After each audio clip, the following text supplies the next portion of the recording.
Assalamualaikum. Kembali lagi di channel YouTube Nur Malacare. Kesempatan kali ini kita masih akan membahas tentang kisi-kisi SKB Kesehatan yang bagian kedua. Jadi untuk teman-teman yang kemarin sudah melihat untuk kisi-kisi yang bagian 1, nah sekarang kita lanjutkan ya untuk bagian kedua. Yuk langsung saja. Lanjutan yaitu untuk poin ke-7 ada tentang gizi dan pangan. Gizi dan pangan ini sering banget ya keluar pada waktu SKB ya. Jadi teman-teman juga harus pelajari yaitu tentang gizi buruk. Nah, gizi buruk ini bisa meliputi kwashiorkor, busung lapar, marasmus. Itu silakan dipelajari ciri-ciri khas pada masing-masing kondisi itu ya. Kwashiorkor itu ciri khasnya apa? Marasmus itu apa? Dia kekurangan zat apa? Seperti itu. Lalu ada body mass index atau indeks massa tubuh. Dipelajari tentang cara menghitungnya bagaimana dan kategori tubuh pada angka tertentu, misalnya obesitas itu di angka berapa BMI-nya, dikategorikan kurus itu pada angka berapa, seperti itu. Lalu ada bahan aditif makanan seperti mungkin bahan yang berbahaya, dan juga tentang vitamin, misalnya sumber vitamin atau mungkin kondisi kekurangan vitamin itu disebut apa, itu silahkan dipelajari. Poin selanjutnya yaitu poin ke-8 tentang farmasi dan obat-obatan. Ini ada obat herbal terstandar ya, pada saat ini tuh lagi musimnya ya tentang obat herbal terstandar, itu silahkan dipelajari. Izin edar obat tradisional itu juga dipelajari, khasiat tanaman herbal, apalagi sekarang dengan isu yang sedang merebak corona itu ya pasti akan muncul soal-soal seperti ini, misalnya khasiat jahe itu kandungannya apa atau nama ilmiahnya apa. Selanjutnya tentang lokasi pemberian obat. Lokasi pemberian obat ini macam-macam ya. Ada sublingual di bawah lidah, ada topikal itu dioles di kulit, ada yang per oral atau diminum dan lain-lain. Silakan teman-teman pelajari. Kemudian golongan obat, misalnya antipiretik. Obat yang tergolong antipiretik itu apa saja? Antipiretik itu anti panas, kemudian analgesik, antibiotiknya itu silakan dipelajari ya golongan obat itu. Dan juga obat berbahaya, psikotropika dan narkotika itu masing-masing ada golongannya masing-masing dipelajari. Lanjut ke poin ke-9 yaitu tentang vaksin dan imunisasi. Vaksin dan imunisasi ini wajib banget dipelajari ya untuk semua kategori formasi kesehatan ya. Yaitu meliputi tentang nama, jenis dan manfaat imunisasi. Nah, contohnya nih misalnya imunisasi BCG. Ini manfaatnya adalah untuk mencegah dari penyakit TBC. Nah, jenis vaksin yang digunakan ini vaksin apa? Vaksin kering atau diinjeksikan atau ditetes. Nah, seperti itu ya.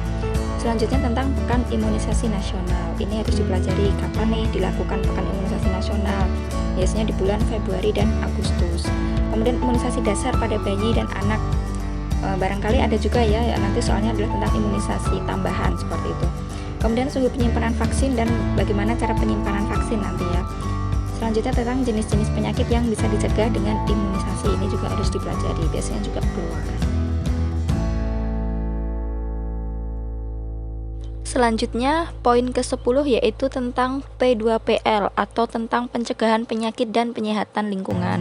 Ini juga banyak keluar ya soal-soal tentang ini ya, yaitu tentang penyakit infeksi mengemuka. Biasanya tuh TBC, HIV, flu burung, Ebola itu biasanya sering keluar.